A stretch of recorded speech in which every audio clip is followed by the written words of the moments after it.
Welcome to the Miracle Hour podcast, where you can experience the life-changing message of healing, freedom, blessing, and salvation. As God's end-time prophet and apostle shares to you the heart of the Lord, here's our host, Apostle Renato D. Carillo. You are God's chosen vessel, and I read 1 Corinthians 1:26-31. For you see your calling, brethren, that many wise according to the flesh, that many mighty, that many noble are called. But God has chosen the foolish things of the world to put to shame the wise, and God has chosen the weak things of the world to put to shame the things which are mighty. And the base things of the world and the things which are despised, God has chosen. And the things which are not, to bring to nothing the things that are, that no flesh should glory in His presence. But of Him you are in Christ Jesus, who became for us wisdom from God, and righteousness, and sanctification, and redemption. That, as it is written, He who glories, let him glory in the Lord. So, magmula na ako po inaligtas, ito po ay 39 years ago, as I traveled the nation and around the world, at nakasalamuha po ang iba't ibang mga anak ng Diyos sa fivefold. Marami nating kababayan ay palagi ko pong narinig yung isa pong kabigatan ng lahat. Dahil ang bawat isa po ay may pusong maglingkod sa Diyos. Pero ang pakiramdam po ng marami ay hindi sila qualified. Lalong-lalo na, hindi naman sila nag-aaral sa Bible school. Hindi po sila nakatapos ng pag-aaral. Marami po sa kanila ay taga-bukid, taga-baryo, taga-bundok. Marami po sa kanila ay rejected, outcast, hindi kilala ang family. So wala pong credibility pagdating po sa kanila pong sarili. Kaya wala po silang confidence. At isa po yung obstacle or barrier or malaking hindrances para hindi sila makapaglingkod sa Diyos. Kaya napakahalaga po ng bagay na aking ipapaabot sa inyo. Sapagkat from the beginning, nung ang tao po ay magkasala sa pamamagitan po ni Adam at ni Eve, at ang kasalanan po ngayon ay pumasok sa buong mundo, ay malinaw na po na dahil ang nature po ng tao ay fallen, at siya po ay alipin ng sinful nature, wala naman pong qualified talaga kahit sino pa ang makapaglingkod sa Diyos. Dahil ang sabi nga ng Isaiah 59:1-2, hindi po maiksi ang kamay niya upang hindi makapagligtas. Hindi sarado tenga niya upang hindi marinig ang panalangin ng bawat isa. Kaya lang, dahil sa kasalanan, ay tinago niya yung kanyang muka at sinara niya po ang kanyang tenga. Pero dahil mahal po ng Diyos ang lahat, siya po'y gumawa po ng isang dakilang pagliligtas. And He sent Jesus Christ to the world. Siya po ay ipinako sa krus ng Kalbaryo, tinilibing, pagkalipas ng 3 araw, siya po'y nabuhay mula sa mga patay. At siya po ay pumunta po ng kaluwalhatian na kanya po dating kinalalagyan ng kanyang heavenly throne, at ngayon po'y pabalik na anumang araw at anumang oras. At siya po ay tumawag po ng mga alagad. At kung titingnan po natin ng mga alagad na tinatawag po nating mga apostle, wala naman po sa kanilang may credibility. Si Peter po ay illiterate, fisherman. Pag sinabi po ng Bible na sila po ay taga-Galilee, sila po ay hindi po top brass sa lipunan. Hindi po sila mga prominenteng tao. Sila po yung mga taong almost po ay unknown, unaccepted. Kaya nga sabi nga po ng mga Pariseo, paano naging powerful si Peter, Acts 4:13, hindi naman to nag-aral, uneducated. Saan siya kumuha ng power?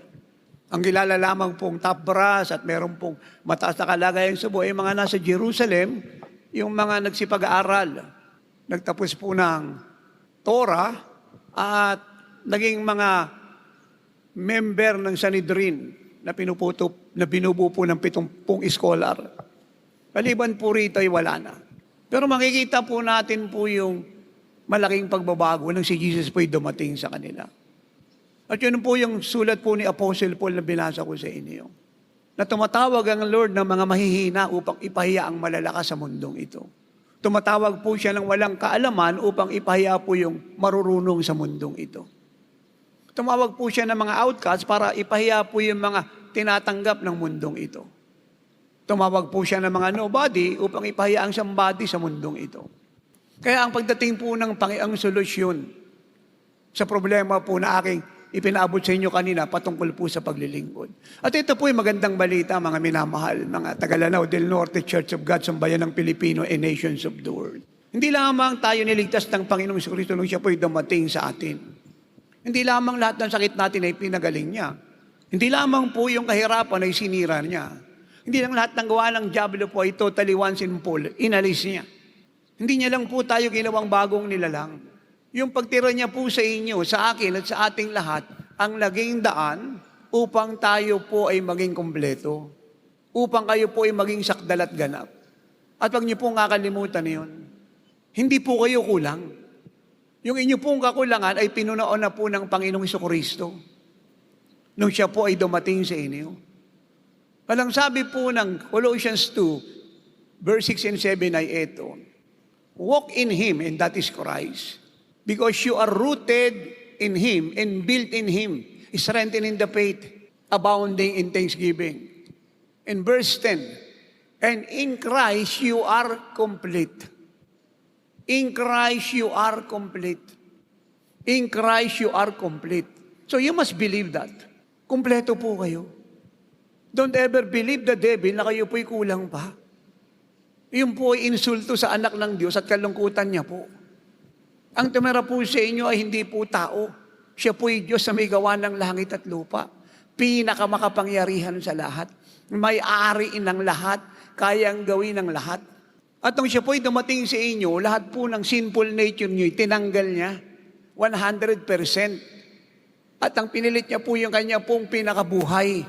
At ang sabi ng 2 Peter 1:4, yun po ang inyong naging divine nature, makalangit na kalikasan. At ang sabi ng John 1:4, yun po ang inyong naging pinakabuhay. At ang sabi ng John 10:10 sa bibig ng Panginoon Jesucristo, yun po ang inyong naging Zoe God kind of life, yung inyong naging abundant life. At ang sabi ng Colossians 3:3, yun po ang inyong naging buhay. At ang sabi po ng Acts 17:28, siya po yung inyong naging kalikasan, katauhan, kabuuan. At ang sabi po ng Galatians 2:20, siya po ang inyong naging buhay. Wala na po kayo. Patay na po kayo sa kasalanan. At nagkaroon lang kayo ng buhay dahil sa Kanya. At ang buhay na daladala nyo ngayon, mga minamahal, ay buhay ng anak ng Diyos. Kaya nga kayo naging anak ng Diyos dahil yung anak ng Diyos sumain niyo. Kaya hindi po kayo kulang. Kompleto kayo at lahat ng sa Ama ay inyo.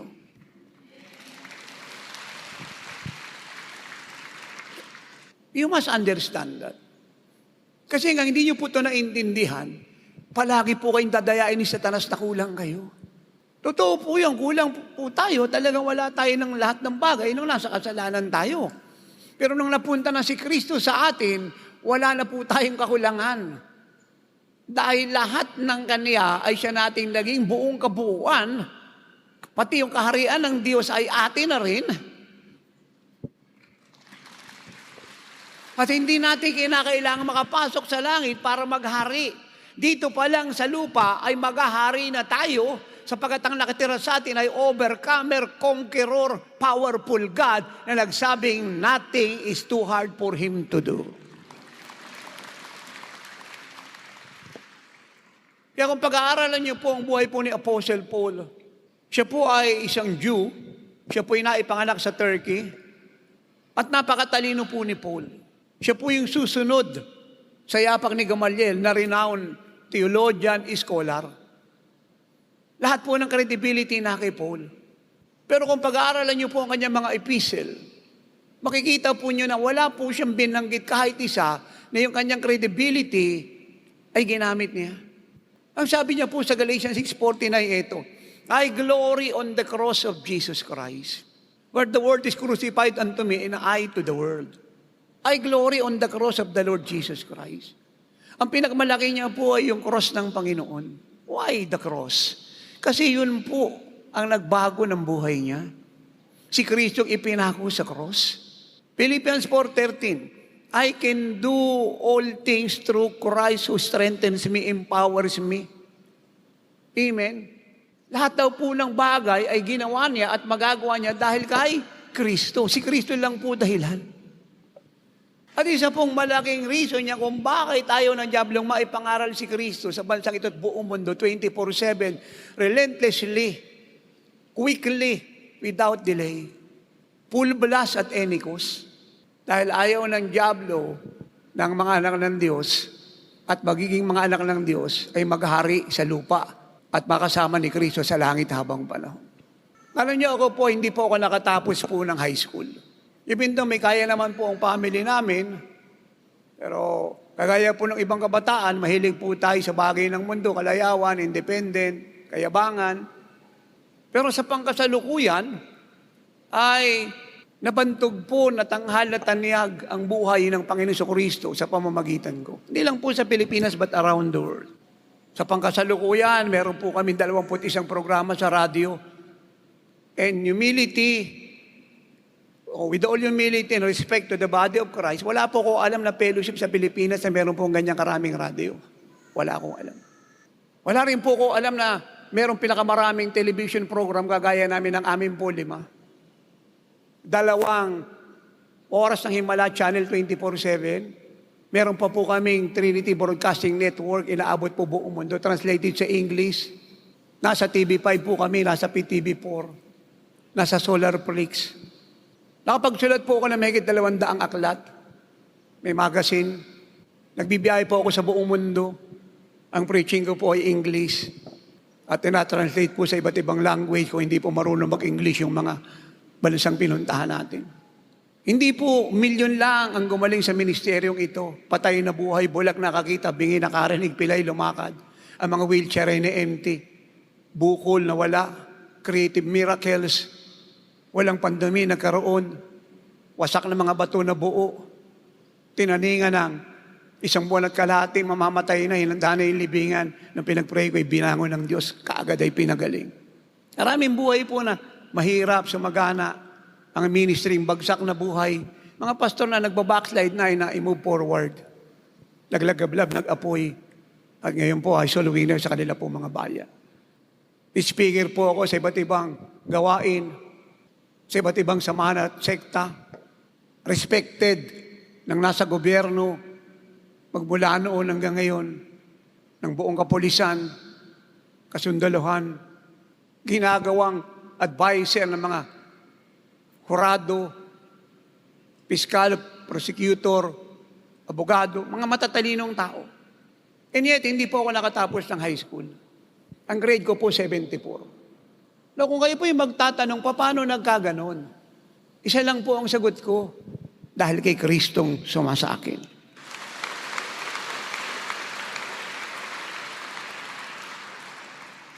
Do you understand that? Kung inaakala po ng marami na siya magtatagumpay dahil siya po scholar at may doctorate, wala pong pangit siya. May doctorate at scholar ka.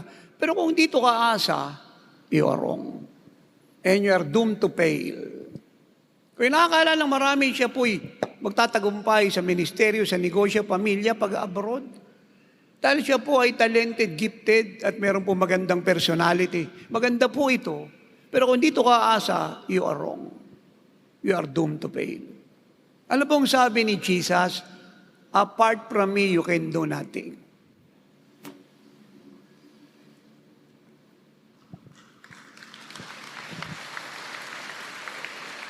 Wala pong sanga ang mamumunga malibang kumabit sa puno.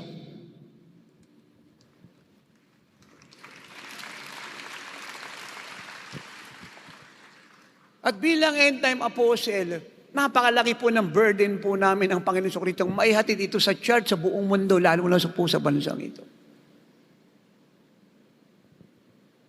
Dahil ito po'y naintindihan ng mga anak ng Diyos, wala na po magsasalitang kulang siya, may sakit siya, kailangan siya magpo-opera, hindi niya to kaya, wala siyang pinag-aralan, hindi siya nagtapos sa Bible school, mahirap lang siya, nasa baryo siya, nasa bukid siya, at siya ay hindi prominenteng tao.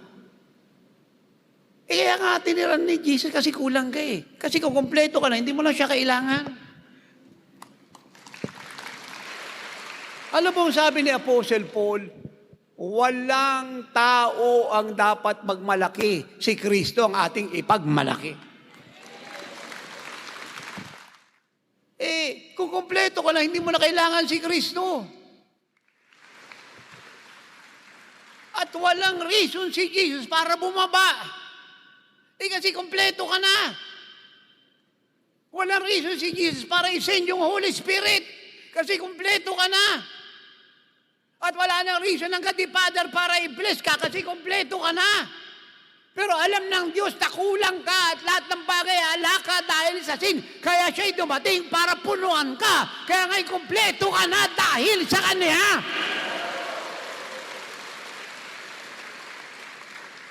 Kaya, imbis na pag gumising ka sa umaga, kinukumpis mo problema, karamdaman, yung diabetes mo, yung mataas na uric acid mo, yung gut mo, yung bloated mo, yung rayuma mo, yung sakit mo sa atay, sa lapay, sa abdo, sa baga, sa bituka, yung kahirapan mo, yung kawalan mo ng trabaho, yung napakarami mong hinaing sa buhay.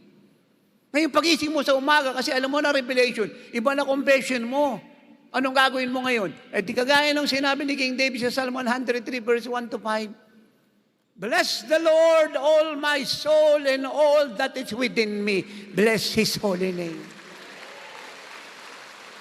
Bless the Lord, all my soul, and all that is within me. Bless His holy name. Forgive not all His benefits. Ano po yung mga benefits? Number 1, who forgive your sins. Nung pinatawad niya po yung inyong kasalanan kasi kayo po yung nagsisi at siya'y sumayin nyo, 100% tinanggal niya, kinalimutan niya. Kaya po yung naging bagong nilalang sapagkat yung kalikasan niya ang tumira sa inyo. At yun po yung nabago, hindi yung mukha mo sa labas o yung kalagayan ng katawan mo, kundi yung nature mo. Dati sinful, ngayon divine na. Hallelujah! At yun ang reason ba't ka nawala ng desire sa alak, sigarilyo, pagmumura, kayabangan, inggit, galit, puot, tampo, sama ng loob, habag sa sarili. Pagnanakaw, pagdadrugs, sexual perversion, pangkukulam, pambabarang. Nawalan ka ng desire kasi nabago na yung kalikasan mo, yung nature mo. Yung pa rin yung anyo mo sa labas, but deep within, si Kristo nakatira sa'yo. Tulog ka o gising, may asawa ka o wala, naglalakad ka o sumasakay. May tao po ba dito? Nasa bayan nga, nasa baryo, nasa bukid. Si Kristo nakatira sa'yo. Kahit saan ka pumunta, kasama mo siya. At yun po ang sabi ng Bible, Emmanuel, God is with us. Amen. Amen. Kaya nagtataka po yung mga kaibigan natin kakilala, kamag-anak, kasi nakita nila hindi na natin ginagawa yung mga bagay na nabanggit ko. Kaya sabi nila, ano nangyari sa'yo? Ba't ka bumait? Dati noon, puro kamura, ngayon puro praise the Lord ka. Dati noon, pag di ka binabati, nagtatampo ka. Ngayon, pinipersecute ka, nakangiti ka pa.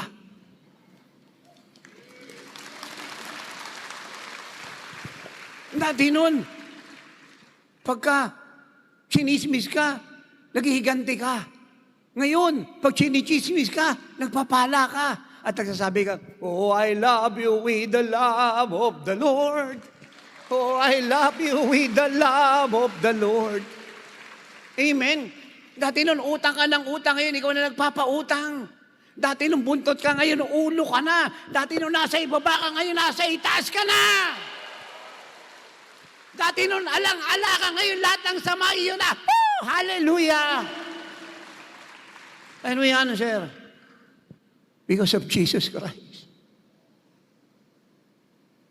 The only Savior of the world. Pumasok siya sa puso ko.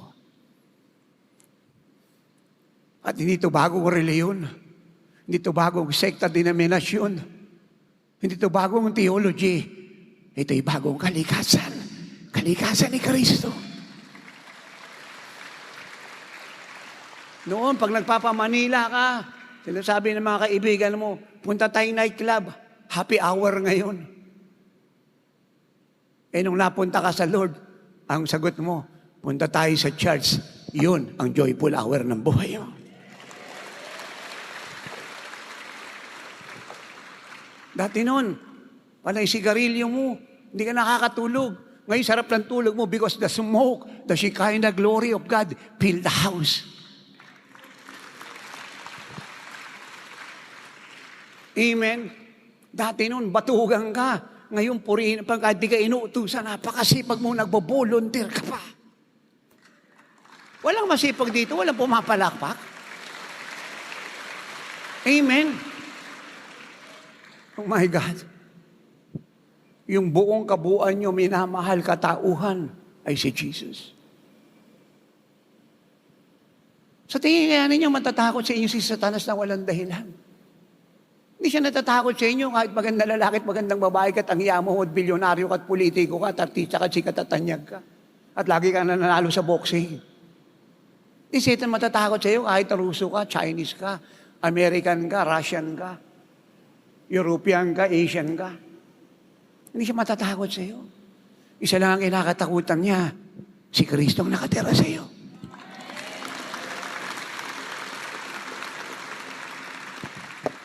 Noon, pag nakarinig ka ng konting kaluskos, natatakot ka. Ito yung kamag-anak kong namatay, nagpaparamdam. Noon, pag nakaamoy ka ng konting pabango, ito yung pabango ni Lola, bumalik siya sa kwarto, nagpaparamdam, natatakot ka. Noon, pag nakakita ka ng nuno sa punso, sabi mo, yung mga duwende dyan, iiwas tayo rito. Ngayon, nung napunta ka sa Lord at nabaptize ka ng Holy Spirit, sabi ng mga demonyo, iwas tayo, powerful yan. Yung sabi ng masasamang espiritu, ng mga demonyo, familiar demon, huwag na tayong sisilip sa bahay niyan. Dangerous yung nakatira riyan. At pag naglalakad ka lang ng konting, sabi ng mga demonyo at ang diablo, ayan, nararamdaman natin yung mga yabag nila. Layo na tayo, baka ikasaw tayo.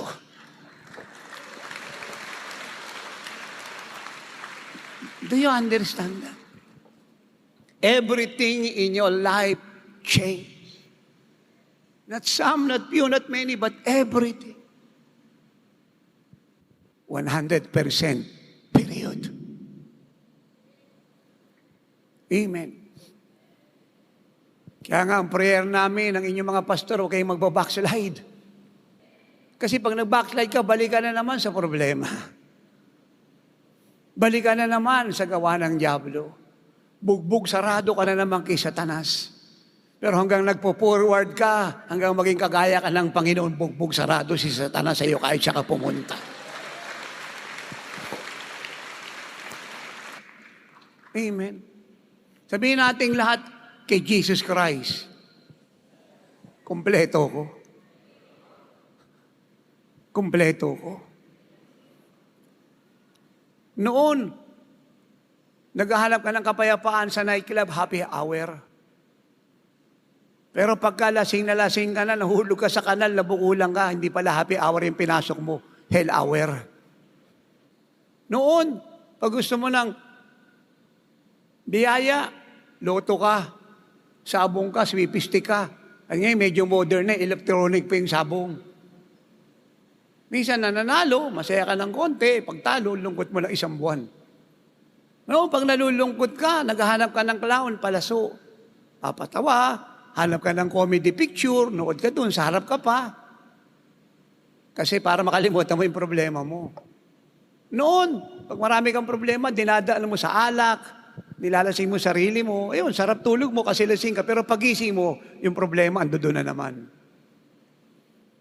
Ngayon, nung napunta ka kay Kristo, hindi mo na ito kailangan. Kasi si Kristo yung naging joy mo. Siya yung naging peace mo. Siya yung naging provider mo. Siya yung naging eternal wealth mo. Noong nag-i-struggle ka sa faith, kaya nagpipray ka ng panalangin, immature, Lord, dagdagan mo yung pananampalataya ko. Pero ngayon, naintindihan mong si Kristo pala yung faith mo. At hindi mo na kinakailang manalangin, dagdagan niya yung faith mo kasi si Kristo kompleto.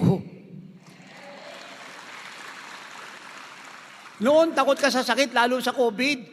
Pero nung napunta kay Kristo, yung COVID takot sa'yo.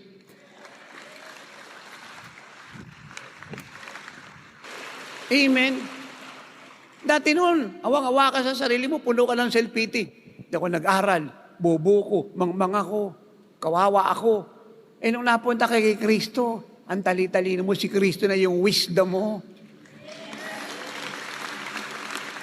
At yung diploma mo, eh hindi panlupa, panglangit, habang panahon. Noon, nalulungkot ka pag hindi ka naging American citizen, Japanese citizen, European citizen, Canadian citizen. Ngayon, kahit hindi mo natamo itong earthly citizenship na ito, ang saya mo sapagkat naging citizen ka ng heaven dahil kay Jesus Christ. Noon, takot kang mamatay, pero ngayon hindi ka natatakot sapagkat alam mo, ang sabi ni Jesus sa John 19:14 o John 14:19, dahil siya'y nabubuhay habang panahon, mabubuhay ka rin habang panahon.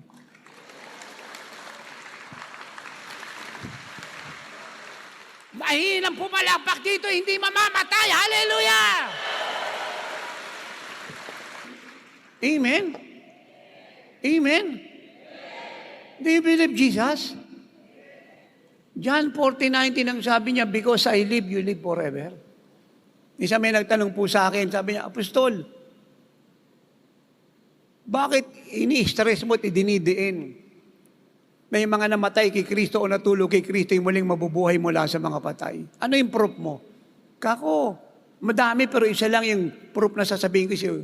At sasabihin ko sa iyo, siya yung pinaka-the best. At eto siya.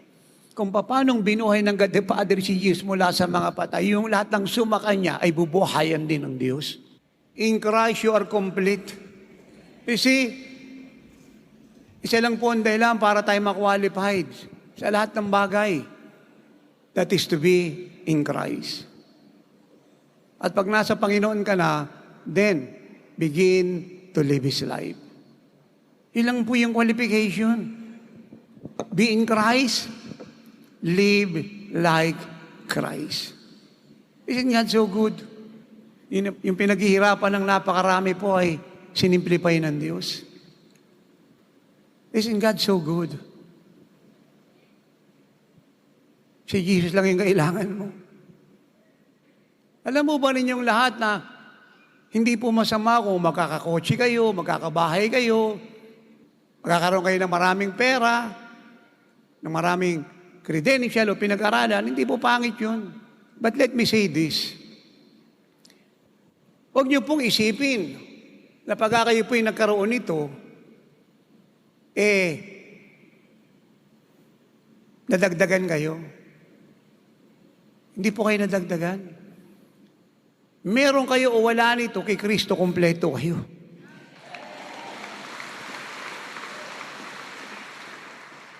Yung sa inyo ay provision ng God the Father. Hindi para dagdagan kayo, kundi para i-bless kayo at gawin kayong blessing sa Mindanao, sa Pilipinas at buong mundo. Huwag niyo pong kakalimutan yan. Dahil ang naging problema po ng church ay yung kakulangan po ng apostolic teaching. Ayaw niya pong ma-upgrade. Wala naman pong masama kung yung teaching na tinanggap mo ay naging daan para magtagumpay ka, pero that is not enough. Kailangan bumukas po sa atin ang apostolic revelation upang ma-enjoy po natin yung whole counsel ng Diyos.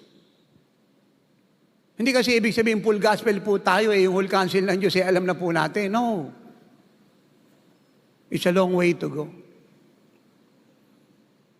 And when I talk about revelation, hindi ko po ibig sabihin na meron pong bago. Kagaya po ng tot ng iba, na ayaw niya ng revelation. Kundi ang ibig pong sabihin, isa lang. Yung dati na pong nandito, na nakatala sa salita ng Diyos. Kasi kompleto na po ito Ibinubuksan ng apostol na dati po ay hindi bumubukas. Kasi ang mga apostle, revealer ng mystery ng Diyos. Pero siya po'y nandito. Kaya lang hindi po nabuksan, hindi na ituro, hindi na ipaliwanag. Kaya ang Diyos, hindi siya pumayag na sa bawat henerasyon, sa bawat panahon, lalo na sa bansang Pilipinas, walang apostol. Kasi gusto niyang ma-enjoy ng church ang whole revelation, whole counsel ng Diyos.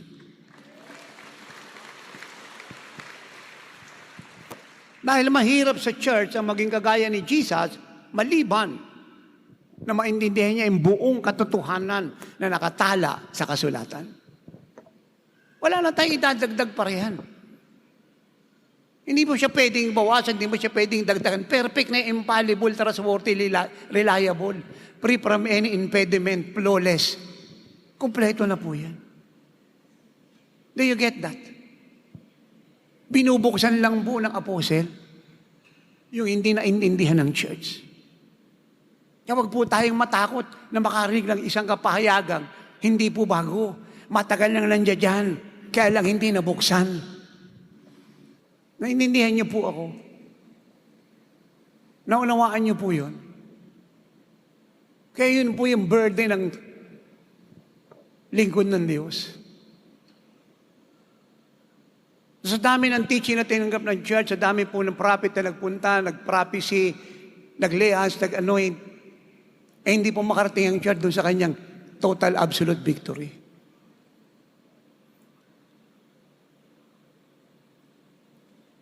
Dahil ang sabi ng 1 Corinthians 12:28, 29, and God put in the church first, not second, not third, not fourth, first, apostles.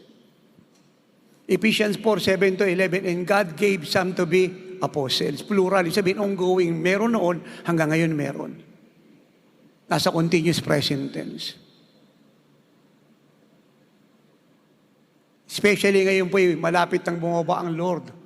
At ang pagdating ng apostol sa bawat bayan at bawat bansa ay preparation ng church. Sa any moment, a rapture of the church. Amen. Taas po yung dalawang kamay na nakakaintindi nun. Kaya kailangang maintindihan po ninyo, meron ka ng binanggit ko o wala ka, kay Kristo kompleto ka. Kaya dapat, kay Kristo kayo nagpapakaligaya. Hindi sa pera, hindi sa kotse, hindi sa mansyon. May tao po ba dito? Hindi sa karangal, hindi sa diploma, kay Kristo. Para ma-enjoy niyo po ang buhay niya at maging pagpapala kayo sa lahat. Amen. Sabihin natin lahat, in Christ, I am complete. Complete. Pag sinabing complete, nothing lacking, nothing missing, complete.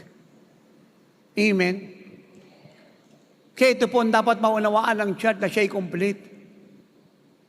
Hindi ka lang mature, complete ka. Kasi po pwedeng mature ka, pero kung hindi mo ito naunawaan, hindi ka complete. Ang dami kang binabattle sa buhay. Marami ka struggle. Amen. Pero pag nasa Lord ka, complete ka. Hindi po ba masarap matulog, no?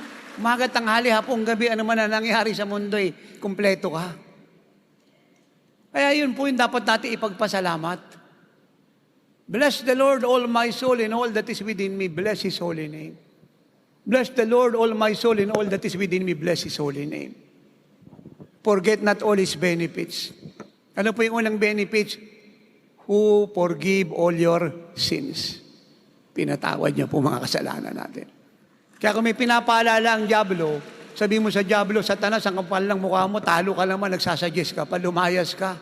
Wala nang naalala ang Diyos sa kasalanan ko, pinatawad niya na, ang naalala ko kay Kristo, kompleto ako, tagumpay ako, malaya ako, pinagpala ako, malusog ako, masigla ako, masagana ako. May tao po ba dito? Anak ako ng Diyos at nag-aarit na mumuno, lumayas ka sa harap ko. Lingkod ng Diyos, anong assurance si Satanas, ilalayas? Purihin ng Panginoon. Yung kinakatakutan niya, nakatira sa inyo, hindi siya lalayas. Ano sabi ng Persian 4:4, si Kristong sumasa inyo ay milyong ulit na higit kaysa kay Satanas, mga demonyo, impakto, mangkukulam, aswang, sakit, karamdaman, terorism, gera, putok ng bulkan, bagyo, lindol. May tao po ba rito? Amen. Amen? Naalala ko po nung nag-COVID, kulang-kulang 3 taon pong sinalot ng dyablo sa pamamagitan ng Antichrist ang buong mundo. Ano niya, ibig kong sabihin? Walang church, walang lalabas, dapat lahat may injection. wala nang pinag-uusapan dito. Kung Pilipino ka, taga Luzon ka, taga Visayas, Mindanao ka, walang injection, walang biyahe. Kay barko, aeroplano, kung gusto mo makabiyahe, sumakay ka sa walis. Amen. Amen. Marami natuto mag-pray. Natuto siya ngayong mabuhay na nag-iisa. Kasi naka-isolate siya eh. So, alam mo, sabi ko po sa nakalipas na administrasyon sa ating TV program, Mr. President, DOH, IATF, bigyan niyo po ako ng authority na lahat po na may COVID sa buong Pilipinas, pagpipray ko, gagaling. At pag may nangyari kay Satanas, wala tayong kasalanan. Mahina po malakpak mga tao rito. Amen. Ako bahala sa pamasahe ko. Ako bahala sa tutuluyan ko. At problema ng dyablo kung lahat na may COVID ay gagaling. So, marami po nag-react. Yung iba po, unjustified. Iba bunga ng immaturity. Iba bunga po ng ignorance. So, I answer. Pag na kay Kristo ka, hindi ka duwag. Mahinang pumalakpak kayo matatapang dito. Amen? Kung alam mong si Kristong sumasayo ay milyong ulit na higit na makapangyarihan sa lahat ng salot, mikrobyo, bakterya, virus, pandemic, wala kang kakatakutan kasi ang katotohanan, tulog ka o gising, si Satanas takot sa'yo kasi kinakatakutan niya nakatira sa'yo. Amen. Amen. Si Jesus po ba tinatabla ng ketong sagutin niyo akong lahat? Hindi. Yan ang pinatungan niya ng kamay, yung ketongin in Matthew 8:1-3. Yung ketong po ng ketongin yung nawala, walang nangyari sa kanya.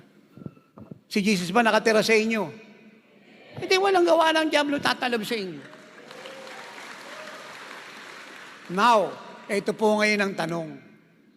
Bakit marami po tayong kapatiran here in abroad na matay sa COVID? Iba po kaibigan ko, mga bishop na matay. Sobra pong lungkot natin. Sobrang awa sa pamilya. Alam niyo po yun? Ano po reason? Alam niyo, pag ang apostol po ay nagsasabi ng totoo, hindi po tayo nagsasabi kasi natutuwa tayo. Kundi kailangan po nating malaban ang katotohanan ng Jesus said in John 8:31-32. Nang sa ganun, kumpleto kalayaan natin. Kasi nga, hindi mo alam ang buong katotohanan, hindi ka buong malaya. I don't know kung bakit po sila namatay sa COVID, I don't know. What I do know, meron pong malaking reason. Hindi pwedeng wala. Iba-iba lang po reason. Maaring yung fear po, dumating sa kanila na wala ang faith, kaya nung pumasok ang fear, nagkaroon si Satan ng access. Amen. Amen. O maaari naman na yung salita ng Diyos ay pinangangaral lang nila, binabasa, hindi naman pinamumuhay. Do you get that? Maaring yung iba naman po nasa kasalanan, iba-iba lang kasalanan. Maaring may hinanakit, samahan ng loob, galit, hindi pagpapatawad. O yung iba, maaring nangangalunya kasi wala naman nakakaalam kung siya yung gumagawa ng immorality dahil hindi naman niya gagawin publicly yan Amen. O maaring iba po nagnanakaw ng ikaputandog, nagbabaw sa Lord, hindi naman tinutupad. Maaring iba po late dadating sa gawain tapos maagang uuwi.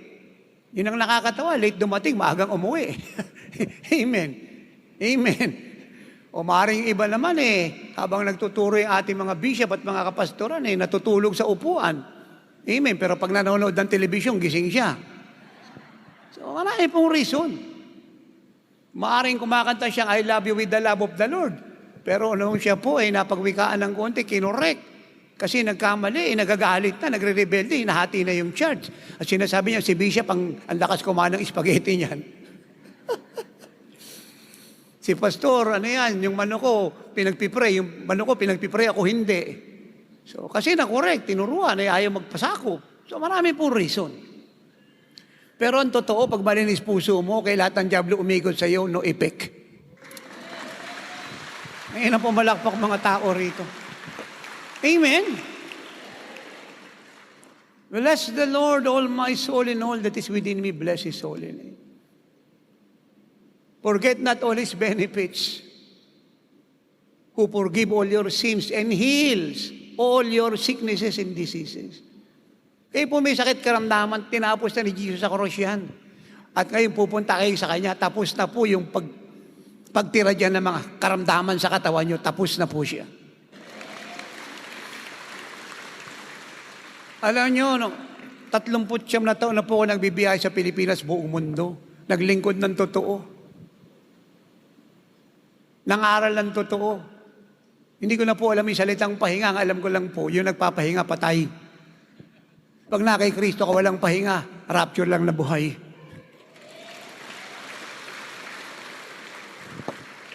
Pero kahit minsan, hindi ako na hospital.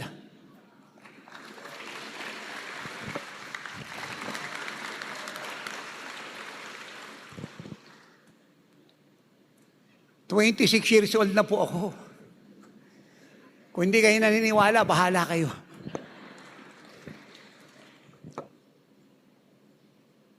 Pero lahat ng bahagi ng katawan ko perfect. Kasi pag malinis puso mo, apektado utak mo, apektado eardrum mo, apektado yung retina mo, pupil mo, cornea mo, apektado yung mga bato mo, yung buto mo, yung atay mo, yung lapay mo, yung abdo, yung litid mo, yung tuhod mo, yung blood sugar mo, yung blood pressure mo. Pag malinis yung puso mo, perfectong malusog ka. Ayun ang pumalakpak mga tao rito.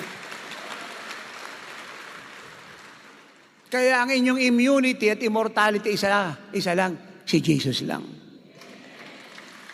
Kaya nga pag kay Jesus ka, dapat ikaw yung pinakamasaya, pinakamaligaya, pinakamakapangyarihan, pinaka-bless, pinaka-nagbe-bless, at pinakamatagumpay na anak ng Diyos na nabubuhay sa ibabaw ng lupa saan ka man pumunta sapagkat ang Diyos ay kasama mo. Amen. Yung nanay ko po, umuwi po sa Diyos, ilang taon na nakakalipas, edad niya po 85 years old. Nagliliwanag yung mukha, puno ng glory. Kasi nanay ko po, evangelist yun eh. Nagpipreach po sa bush yun. Basa ng Bible yun, pray ng pray yun. Nag-aapoy po yung nanay ko. Minsan dumalaw po yung tiyahin ko, galing sa Western Visayas. Pumunta po ng bahay namin, sa Marikina pa kami nakatira noon, hinahanap nanay ko. Sabi nung mga staff, nanay ko, dyan po yung inyong hipag. Kasi kapatid po ng tatay ko yun. Yung tatay ko po yung panganay. At siya po ikalawa. Gusto po kayong kausapin. Hindi po lumalabas nanay ko sa kwarto. So nung nakalipas na po yung oras, saka siya lumabas. Sabi po ng tiyahin ko, "Ate, nagantay ako, matagal ba di ka lumalabas?" Ang sagot ng nanay ko, kasi nagpipray ako. 3 yung anak kong mga lalaki, puro man of God, kailangan nila ng panalangin. Lalo si Apostol, magandang lalaki yun, pinagpipray ko palagi yun. Amen? So umuwi na po nanay ko, nakangiti. Nagliliwanag mukha. Nabless pa nga niya yung kanyang apong si Rapi. Amen? Nagbigay pa siya ng prophetic word. So nalaman po ng mga kongregasyon natin here in abroad na yung nanay ko umuwi. Sabi nila sa akin, "Condolence, tatay." Anong condolence? Anong condolence? Hindi ko kailangan ng condolence. Ako po yung nagturo sa church. Nagpuri po kami na nagpuri. Hindi namin kailangan ng condolence. Dito kailangan namin celebration. Ngayon ang pumalakpak mga tao rito. Ngayon sabi ng diablo, yung nanay mo umuwi na, hindi ka nalulungkot. Ba't ako malulungkot? Ba't ako malulungkot? Si Kristo kaligayahan ko.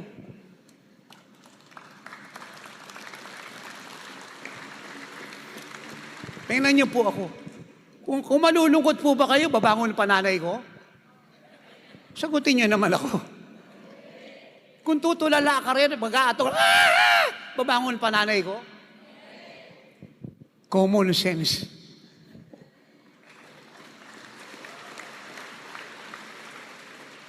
Ay di nagpuri kami. Ba't ako malulungkot? Eh, yung nanay ko nasa langit, hindi na siya tatanda. Hindi na siya mahihirapan. Babata siya ron. Yung mansyon niya, titira niya na. Yung street of gold, lalakaran niya. Hindi naman namatay nanay ko, pumunta lang sa creator niya, ba't ako malulungkot? Pag may revelation ka, hindi ka pwedeng malungkot. Nakasan niya yung palakpak, naku. Amen. Kaya pag ako po yung nagtuturo sa mga lamayan, kasi meron po tayong mga anak na umuwi na po yung mga ninuno, kamag-anak nila sa Lord, nasa Lord. So, pag ako po yung nagtuturo, ang sinasabi ko po sa mga kamag-anak na iyak ng iyak, ba't kayo iyak ng iyak? Iniyakan nyo sa langit, tuwan-tuwa. Kasama na ng Diyos, may eternal life. Hindi namamatay. Ang dapat iyakan kayo para pumunta kayo kay Kristo kasi siya ligtas. Kayo maliligtas pa lang. Amen? Amen? Jesus said that. 1 John 5:11 and 12. Apostle John the Beloved wrote that. Ang sabi niya, ito ang patotoo na ang sino mang nakay Kristo ay may buhay na walang hanggan. Kurambaba-rababa, shekarababa ka. At kahit anong mangyari pag nakay Kristo ka, may buhay na walang hanggan. Sabi, hindi ka mamamatay. Yun na, ipapagpasalamat mo na sa Diyos araw at gabi. Kaya nga kayong mga anak ng Diyos, hindi ka dapat nag-aasawa ng unbeliever. Doon mamamatay ang buhay mo. Pag nag-asawa ka ng unbeliever. Tapos puritin ka may nang gusto mag-asawa. Wala na, may gusto mag-asawa. Hindi ka nakikita ni Bishop at ni Pastor. Nasa harap sila, nasa likod, kataas yung kamay. Kami lang na Lord nakakakita sa iyo. Mahiyain sila, Lord, mahiyain. Kung gusto niyo po mag-asawa, huwag kang humanap ng Goliath at ng Philistine. Maraming mga anak ang Diyos, nagliliwanag sa glory, sigurado ka rito. At kung ayaw mo naman mag-asawa, mas mapalad ka. Sabi ko, mas mapalad ka. Kung ayaw mo mag-asawa. Pinagaling lahat ng sakit yut karamdaman. Kinuha niya na po yan, matagal na, 2,000 taon na nakakalipas.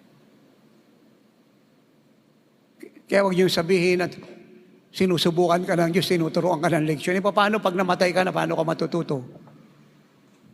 Amen. Amen. Ay, ibig mong sabihin, lingkod ng Diyos, yung cancer ko, glaucoma ko, katarata ko, pagkabulag ko, pagkapipi, pagkabingi ko, sakit ko sa atay, sa lapay, sa bato, sa bagabito ka, kinuha na ni Jesus matagal na, correct. Correct. Kinuha niya na. Kaya pag napunta ka kay Kristo, goodbye karamdaman.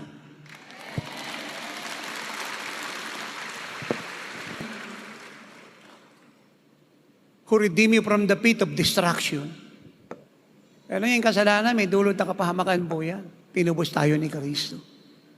And crown you with His loving kindness and tender mercies. Ibig kahit siya ka pumunta, dala-dala mo yung awa niya, habag niya, patnubay niya, kasaganaan niya, favor niya. Who satisfies your mouth with all good things. Amen.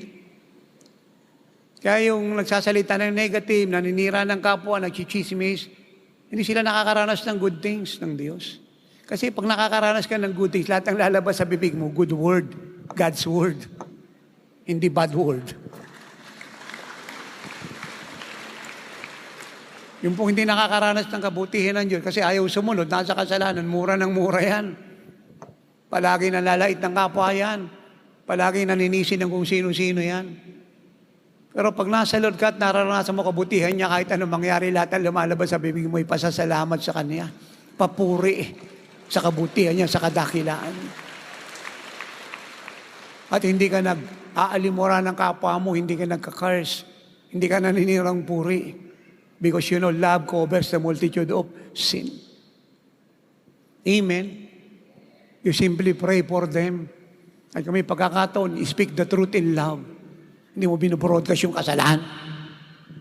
So, hindi ka naman reporter. Sabi mo sa katabi mo, hindi ka naman reporter.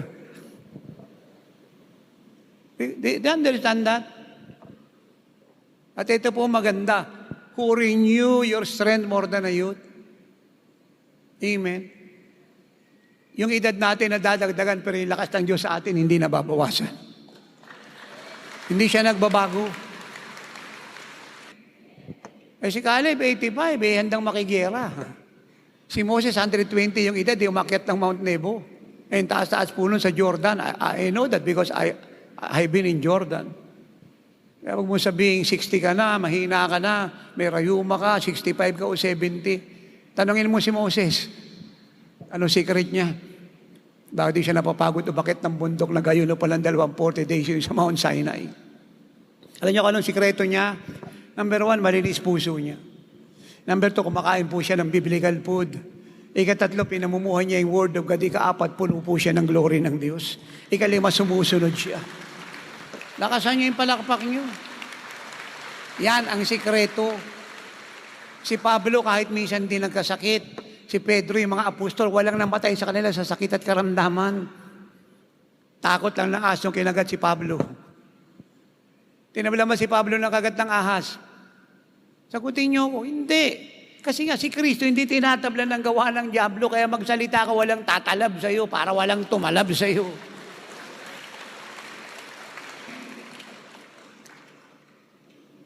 Kaya tapos na po ang issue po ng kakulangan. Lahat pa'y qualified maglingkod because of Christ. Lahat. At dito na po ako magtatapos. I want to proceed, but I feel the Holy Spirit in my spirit saying, it's time to pray for all of you. Now look to me please. Kung ginamit ng Diyos ang ox goad sa pamamagitan ni Shamgar, isang judge sa Old Testament, at pumatay ng 600 Philistine. Kung ginamit ng Diyos ang slingshot at ang stone na pinakawala ni David at pumatay kay Goliath. Kung ginamit ng Diyos ang buto ng prophet na si Elisha, patay na, pero ano hinting buhay. Na yung Israelite na namatay ay lilibing, pero nirate sila ng Moabite at takot po ng mga nagbibitbit ng bangkay niya, ay naitapon po siya. At doon siya bumagsak sa buto ni Elisha at siya po'y bumangon.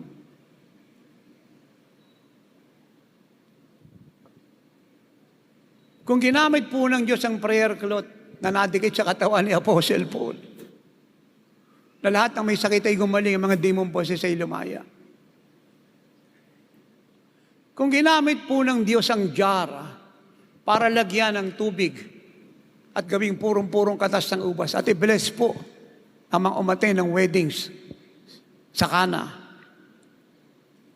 Kung ginamit po ng Diyos ang net at ang boat para i-carry ang napakaraming huling isda nila Peter in Luke 5:4-7.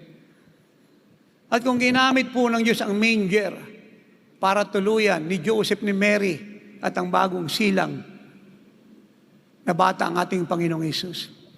At kung ginamit po ng Diyos ang chariot of fire para i-usher si Elijah sa heaven at di siya makaranas ng kamatayan.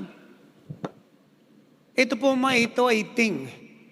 Paano pa kayo na buhay na personang tinira ng Diyos ang hindi niya gagamitin mightily? Huwag niyo pong kakalimutan niya. Uulitin ko, kung ginamit ng Diyos ang axe load o axe goad, yun po yung pantulak po sa mga baka pag ayaw lumakad.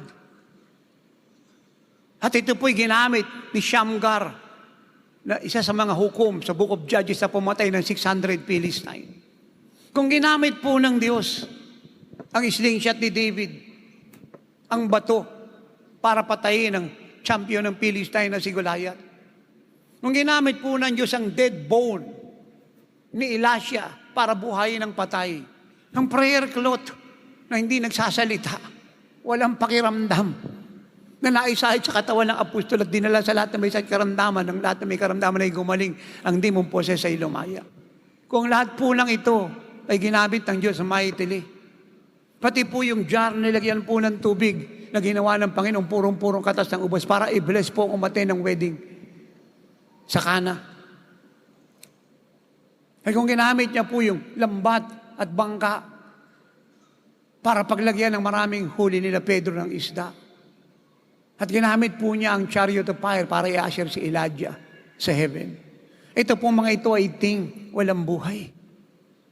E paano pa kayo na tinira ng Diyos? Huwag niyo pong kakalimutan yan. Paano pa kayo? Ang sabi ko, paano pa kayo para hindi gamitin ng Diyos?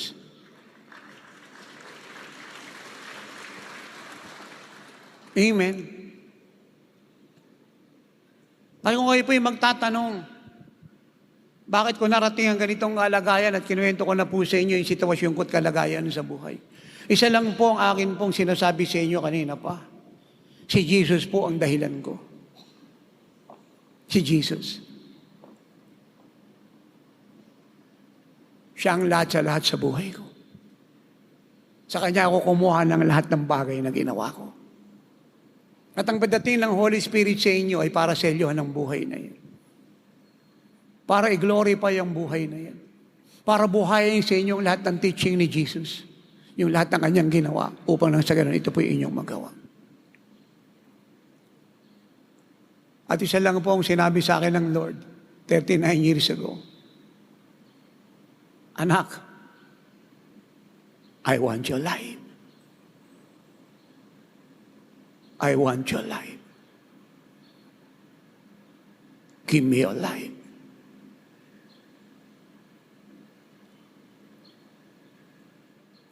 Hindi niya po sinabi, apostol ako. Ang una niyang sinabi sa akin, gusto ko ng buhay mo.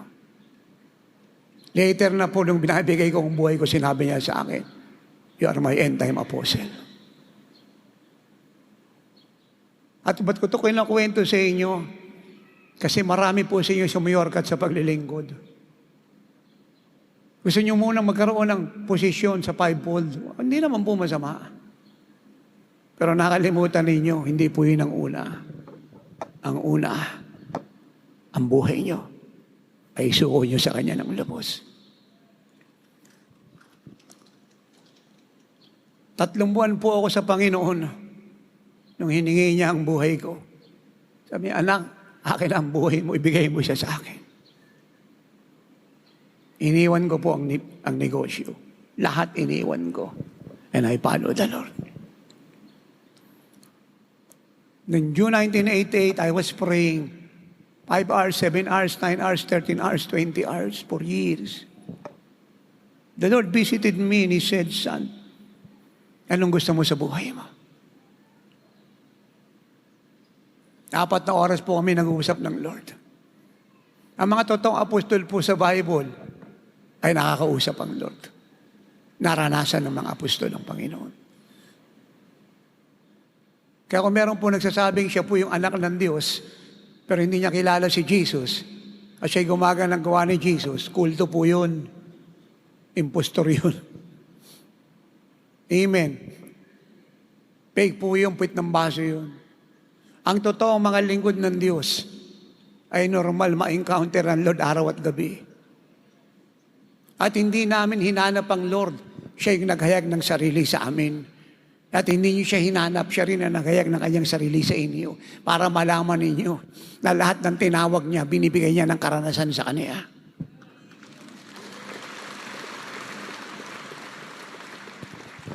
What do you want in your life? Gusto mo ba ng worldwide ministry? Gusto mo ba ng TV ministry, radio ministry? Gusto mo ba ng mansyon? Gusto mo ba ng kayamanan? Gusto mo ng kasikatan? Tinanong ako ng Lord. 4 na oras kami nag-usap. Sinabi niya po sa akin ng Pilipinas, ang church, ang end-time work ko, ang mandate, ang living like Jesus. At ako'y sumagot. Sabi ko, Lord, hindi ko kailangan to. Ang kailangan ko ikaw. Ang maging kagaya mo at matapos ang kalooban ng Ama.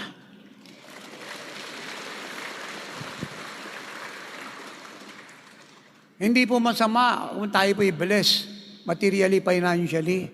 Pero huwag po natin kalimutan, kay lahat ng kayamanan ng mundo ay sumaiyo, si Kristo, walang kapalit. Lahat ng meron tayo rito temporal, si Kristo eternal. At hindi kotse, bahay, lupa ang magpapasok sa iyo sa langit, si Kristo. Siya ang daan, katotohanan at ang buhay, at siya maghahatid sa iyo sa God the Father.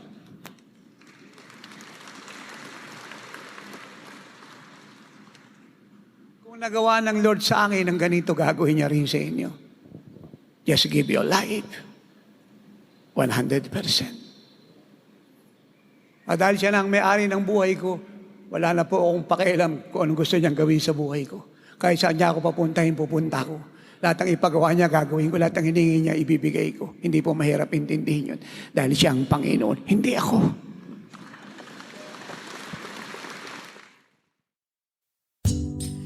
Thanks for listening to Miracle Hour Podcast.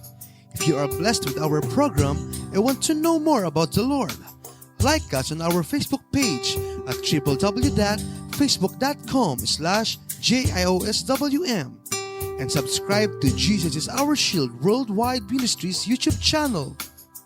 Our time is running out. Jesus is coming any moment.